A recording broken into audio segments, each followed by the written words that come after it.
जय हिंद। मैं Amit Arya PCS maker YouTube channel में आप सभी का स्वागत करता हूं। तो आज लेकर आया हूं बिहार दरोगा या बिहार एसआई बोलिए उसे, या बीपीएससी के लिए ये प्रैक्टिस सेट है। प्रैक्टिस सेट कहने का मतलब 50, इसमें टोटल 50 क्वेश्चन रहेंगे। टोटली आपको 50 क्वेश्चन होंगे, जिसमें हिस्ट्री से आपको 10 क्वेश्चन, पॉलिटी से 10 क्वेश्चन, ठीक है ना, ज्योग्राफी से 10 क्वेश्चन, और फिजिक्स यानी कि साइंस का एक पार्ट जो होगा उससे 10 क्वेश्चन। ठीक है, तो 40 क्वेश्चन हो गए। और उसके बाद क्या होगा कि 10 क्वेश्चन वो होंगे जो कि 2020 जानते हैं ना, 2020 में जितने भी करंट अफेयर है उसी को मैं आगे पीछे करके लेता रहूंगा टेस्ट के अकॉर्डिंग। ठीक है ना, तो इसमें 10 क्वेश्चन आपका करंट अफेयर का भी देखने को मिलेगा। तो टोटली आपको 50 क्वेश्चन रहेंगे। तो चलिए स्टार्ट करते हैं। आज का पहला क्वेश्चन है हमारा, सिंधु घाटी सभ्यता की खोज निकालने में जिन दो भारतीयों का नाम जुड़ा है वो ऑप्शन में आप बताइएगा कौन ऐसे व्यक्ति थे जिन्होंने सिंधु घाटी सभ्यता को खोज में ज्यादा सहयोग दिया था। तो A is the right answer, Dayaram Sahni और रखालदास बनर्जी ने। यहाँ पे ऑप्शन के अकॉर्डिंग ये क्वेश्चन का आंसर सही है। नेक्स्ट क्वेश्चन आपके सामने है कि किस हड़प्पा कालीन स्थल से, एक मिनट पेन चेंज कर लेते थोड़ा सा। हाँ, चलिए देखते हैं। किस हड़प्पा कालीन स्थल से प्राप्त जाड़ पर चोंच से मछली या दबाए चिड़िया एवं पेड़ के नीचे खड़ी लोमड़ी का चित्रांकन जो है मिलता है, जो पंचतंत्र के लोमड़ी की कहानी सदृश है, बताइए वो कौन से जगह है। तो C is the right answer, Lothal में ये देखने को मिला है। ठीक है ना, लोथल जगह है, ये आपको देखने को मिलेगा। नेक्स्ट क्वेश्चन आपके सामने है कि त्रिवेद ऋग्वेद में किन 6 मंडलों को वंश मंडल या गोत्र मंडल कहा जाता है। आप आंसर बताइएगा। ए इज द राइट आंसर, मतलब दूसरे मंडल जो है ना, दूसरे मंडल से लेकर 7वें मंडल तक ये जो है ये गोत्र मंडल कहा जाता है। इस बात को आप ध्यान रखिएगा, 2 से कितना, 7 मंडल तक। ठीक है। नेक्स्ट क्वेश्चन है कि 3 क्रमों यानी कि पगो, जिसको पंगो बोलते हैं, पगो में 3 लोग को माप लेने का कारण किस उपक्रम कहा गया है, किसे कहा गया है, आप इसका आंसर बताइएगा। तो D is the right answer, Vishnu को आपको पता भी होगा। नेक्स्ट क्वेश्चन है, मगध के किस प्रारंभिक शासन ने किस प्रारंभिक शासन ने राज्यारोहण के लिए अपने पिता की हत्या कर या पिता की हत्या की एवं उसके कारणवश अपने पुत्र द्वारा मारा गया। तो आप आंसर बताइएगा 5 का। B is the right answer, Ajatashatru. ठीक है ना, अजात शत्रु बिंबिसार को, बिंबिसार जो है उदयी। इस तरीका से याद रखिएगा, जिसको पितृहंता के भी नाम से इस वंश को जानते हैं। नेक्स्ट क्वेश्चन है कि भारत में सिक्कों या मुद्रा का प्रचलन कब हुआ था। तो C is the right answer, 600 ईस्वी पूर्व में आपको देखने को मिलेगा। एक बात और बता देते हैं, यदि आप पीसीएस मेकर यूट्यूब चैनल में पहली बार जुड़े हैं, ठीक है ना, तो एक बार सब्सक्राइब जरूर कीजिए। वो रेड बटन देख रहा है ना नीचे में, हाँ उसको सब्सक्राइब कर दीजिए, बेल आइकन को दबा दीजिए। देखिए ये ऐसा चैनल है ना क्योंकि आपको बिहार यानी कि बिहार एसआई का जो फॉर्म आता है, यानी कि बिहार दरोगा के लिए या बीपीएससी के लिए यहाँ पर पूर्ण रूप से तैयारी करवाया जा रहा है। ठीक है ना, ये आप एसएससी का तैयारी कर रहे हैं या रेलवे का, आर्मी का, ये सब के लिए भी इंपॉर्टेंट है। लेकिन जो ऑथेंटिक बात है वो बीपीएससी और बिहार दरोगा सचिवालय, ठीक है ना, और बिहार एसएससी के लिए ही इंपॉर्टेंट। ठीक है ना, ये ज्यादा इस पे फोकस किया गया है। ठीक है, आप 50 क्वेश्चन है, इसमें से जितना भी आपका आंसर सही होगा, आप आंसर को क्या कीजिए कि कमेंट बॉक्स में लिख कर बताइए कि हाँ आंसर मेरा इतना सही है और इतना आया। ठीक है ना, 50 में आपका कितना सही है वो आप आंसर कमेंट बॉक्स में बताइए। ठीक है, तो चलते हैं। नेक्स्ट क्वेश्चन है 7th नंबर क्वेश्चन, देखिए यूपीपीसीएस में पूछा गया क्वेश्चन। तो निम्न में से कौन सा स्थल जो है पार्श्वनाथ से संबंधित होने के कारण भी जैन सिद्ध क्षेत्र माना जाता है। तो आप हमको बताइए, 7 का आंसर जो है सी इज द राइट आंसर, संवेद शिखर जो है वो आपको पार्श्व से संबंधित होने का कारण जैन सिद्ध क्षेत्र माना जाता है। ठीक है, नेक्स्ट क्वेश्चन आपके सामने है, निम्नलिखित में से कौन सा बौद्ध पवित्र स्थल जो है निरंजना नदी पर स्थित है, बताइए। तो ये तो इजी क्वेश्चन है, यानी कि बोध गया निरंजना नदी के तट, मतलब निरंजना नदी पर स्थित था, आपको पता भी होगा। नेक्स्ट क्वेश्चन है आपके सामने, नागार्जुन कौन थे, बीपीएससी में पूछा गया क्वेश्चन। देखिए इजी है ना, बीपीएससी में पूछा गया क्वेश्चन है। और नागार्जुन कौन थे, तो D is the right answer, बौद्ध दार्शनिक थे। ठीक है, नेक्स्ट क्वेश्चन आपके सामने है, बहुत अच्छा क्वेश्चन है, समझिएगा कि निम्न में से कौन सा धर्म जो है पुनर्जन्म में विश्वास करते हैं। 10 का आंसर आपका ए इज द राइट आंसर, यानी कि हिंदू धर्म भी, बौद्ध धर्म भी और जैन, तीनों जो है, ये तीनों धर्म जो है ना, आपको पुनर्जन्म पर विश्वास रखते हैं। नेक्स्ट क्वेश्चन है पॉलिटी से हिस्ट्री का, आपका 10 क्वेश्चन हो चुका है। पॉलिटी में चलते हैं। तो देखिए, B.R. अम्बेडकर, भीमराव अम्बेडकर और महात्मा गांधी के मध्य 1932 में हस्ताक्षरित पूना समझौता में प्रावधान था। क्या प्रावधान था? ये IAS का पूछा गया प्रश्न है। 11 का आंसर आपका डी होगा। क्या प्रस्ताव था? कि निम्न वर्गों के लिए आरक्षण सहित संयुक्त निर्वाचन क्षेत्र का प्रावधान उसमें सम्मिलित था। ठीक है। नेक्स्ट क्वेश्चन है कि 1946 का कैबिनेट मिशन 3 मंत्रियों में गठित था। निम्नलिखित में से कौन सा इसका सदस्य नहीं थे? आप हमको इसका आंसर बताइए, कौन सा मतलब कौन से इसमें सदस्य नहीं थे? ठीक है, उनका आंसर बताइए। देखिए, तो लॉर्ड एमडी जो इसका सदस्य नहीं थे, बाद बाकी lord Pethick, AB Alexander, sir Stafford Cripps, ये तीनों थे, लेकिन लॉर्ड एमडी नहीं थे। इस चीज को आप ध्यान रखेंगे। नेक्स्ट क्वेश्चन आपके सामने है कि भारत के लिए संविधान सभा का रचना हेतु संविधान सभा का विचार निम्न में से सबसे पहले किसने जो है प्रस्तुत किया था? आप हमको बताइएगा। IAS का क्वेश्चन है, ठीक है ना। 13 का राइट आंसर आपका ए हो जाएगा। स्वराज पार्टी 1924 में आपको ये देखने को मिला था।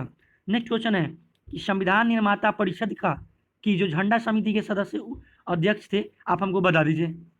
ए is the right answer, doctor Rajendra Prasad, जो झंडा समिति के अध्यक्ष के रूप में चयनित किए गए थे। निम्नलिखित में से नेक्स्ट क्वेश्चन है, निम्नलिखित संविधान का अवधारणा ने सर्वप्रथम कहाँ जन्म लिया? बताइए कहाँ से जन्म लिया था? तो A is the right answer, France से देखने को मिला था ये। ठीक है। नेक्स्ट क्वेश्चन है आपके सामने कि भारत का संविधान अभिभावक कौन है? भारत का संविधान का अभिभावक कौन है? तो C is the right answer, सर्वोच्च न्यायालय। सर्वोच्च न्यायालय यहाँ पर अभिभावक के रूप में जाना जाता है। नेक्स्ट है कि किस देश के संविधान से भारत की संघीय व्यवस्था का प्रभावित नहीं होता है? देखिए, संघीय व्यवस्था का प्रावधान नहीं है, प्रभावित नहीं होता है, वो आप चीज को समझने का कोशिश करें। तो वो आपका है राइट आंसर हो जाएगा डी, दक्षिण अफ्रीका। नेक्स्ट क्वेश्चन है कि भारतीय संविधान द्वारा प्रदत्त मौलिक अधिकारों के स्थगन संबंधित कार्यपालिका के अधिकारों को किस देश के संविधान से लिया गया है? देखिए, बहुत अच्छा क्वेश्चन है कि कार्यपालिका के अधिकारों को, किसका अधिकार? कार्यपालिका का। तो हाँ, तो 18 का राइट आंसर आपके सामने होगा बी, यानी कि जर्मनी आपका आंसर हो जाएगा। कार्यपालिका के अधिकारों का वर्णन जर्मनी से लिया गया है। नेक्स्ट क्वेश्चन है कि किस देश के संविधान से भारत की संघीय व्यवस्था प्रभावित नहीं होती है? तो संघीय व्यवस्था, ये तो क्वेश्चन को देखने को मिला था अभी। 19 का आंसर आपके पास डी हो जाएगा, दक्षिण अफ्रीका का। लगता है रिपीटेड हो गया है, खैर कोई बात नहीं है। नेक्स्ट क्वेश्चन है कि भारतीय संविधान द्वारा प्रदत्त मौलिक अधिकारों के स्थगन संबंधी कार्यपालिका के अधिकारों को किस देश से संबंधित से लिया गया है? तो 20 का राइट आंसर आपके सामने हो जाएगा बी, जर्मनी का।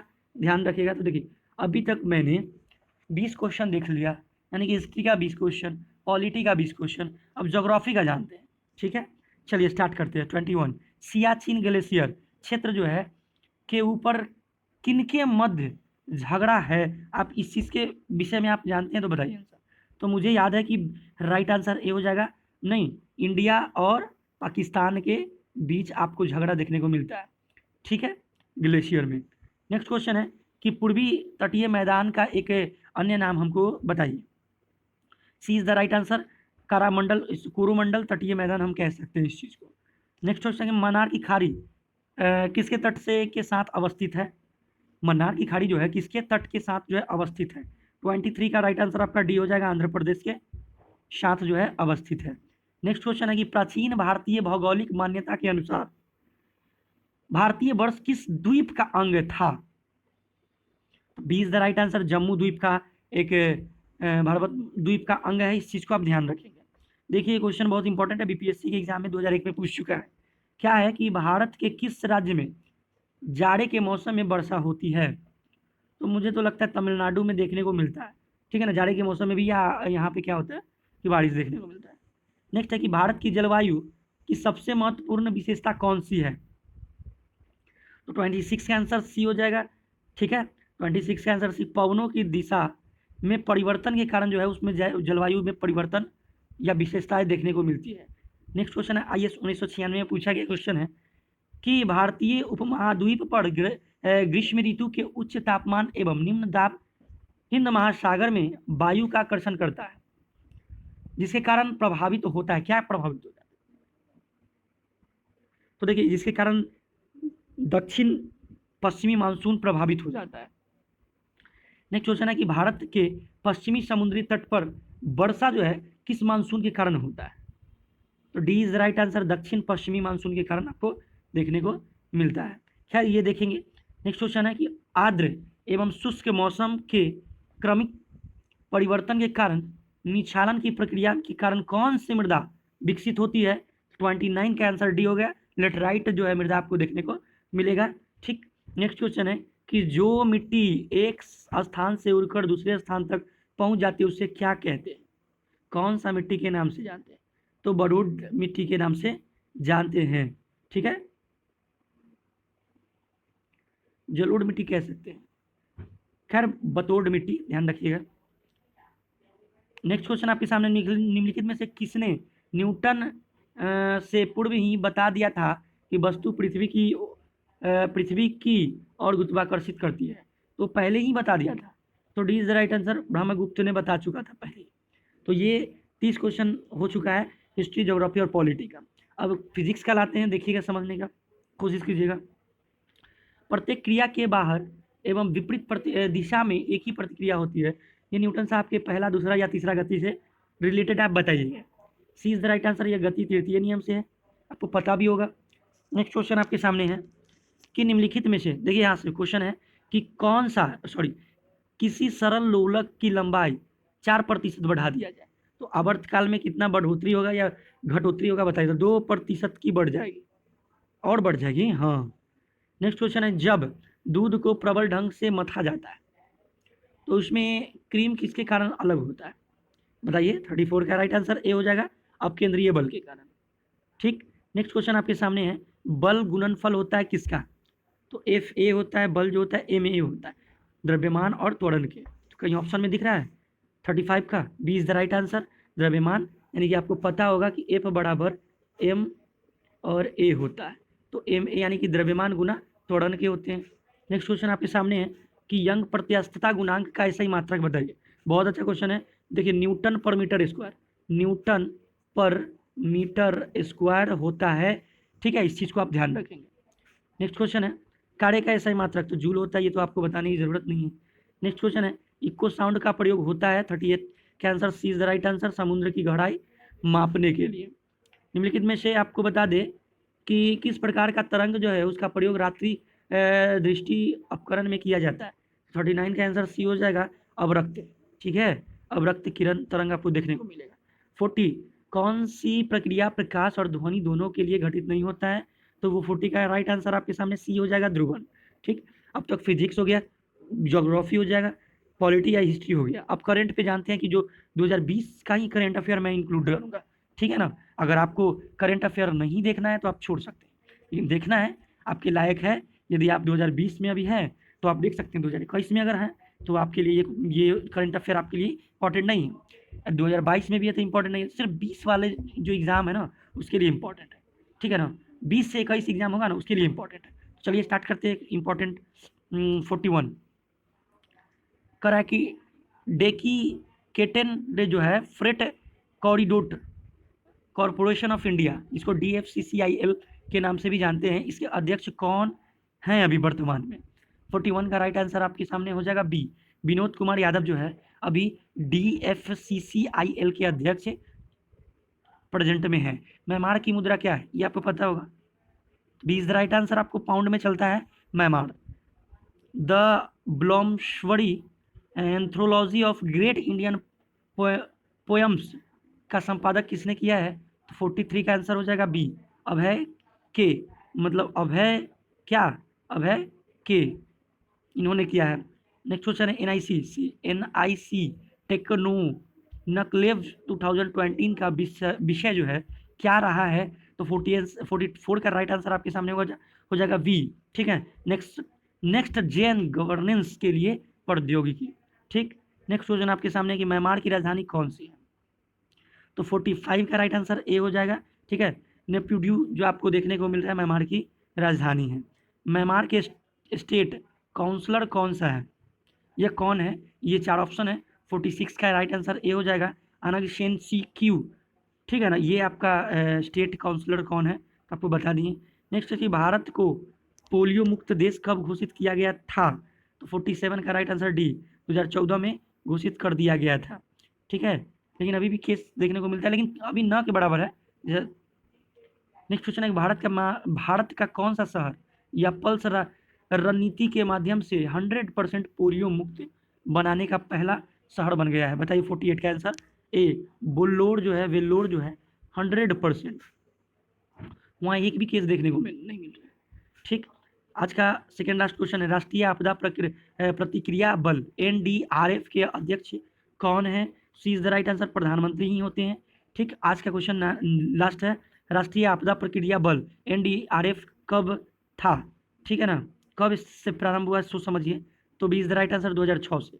तो आप बताइए कि कमेंट बॉक्स में कि आपका 50 नंबर जो का क्वेश्चन पूछा गया 50 में कितना सही है, वो आप आंसर कमेंट बॉक्स में लिखकर बताइए। ठीक है ना, फिर मिलेंगे नेक्स्ट वीडियो के साथ कल, फिर 50 क्वेश्चन के साथ। ये पार्ट 1 है, रेगुलर चलेगा, चाहे 100 हो जाए, चाहे 200 पार्ट हो जाए, या 300 पार्ट हो जाए, जितना भी होगा ये रेगुलर होगा पूरा, मतलब रेगुलर। आप इस चैनल पे बने रहिए, ठीक है ना, आपको मतलब टेस्ट देने की जरूरत नहीं है, यहाँ पर देखिए ना, फ्री में दीजिए।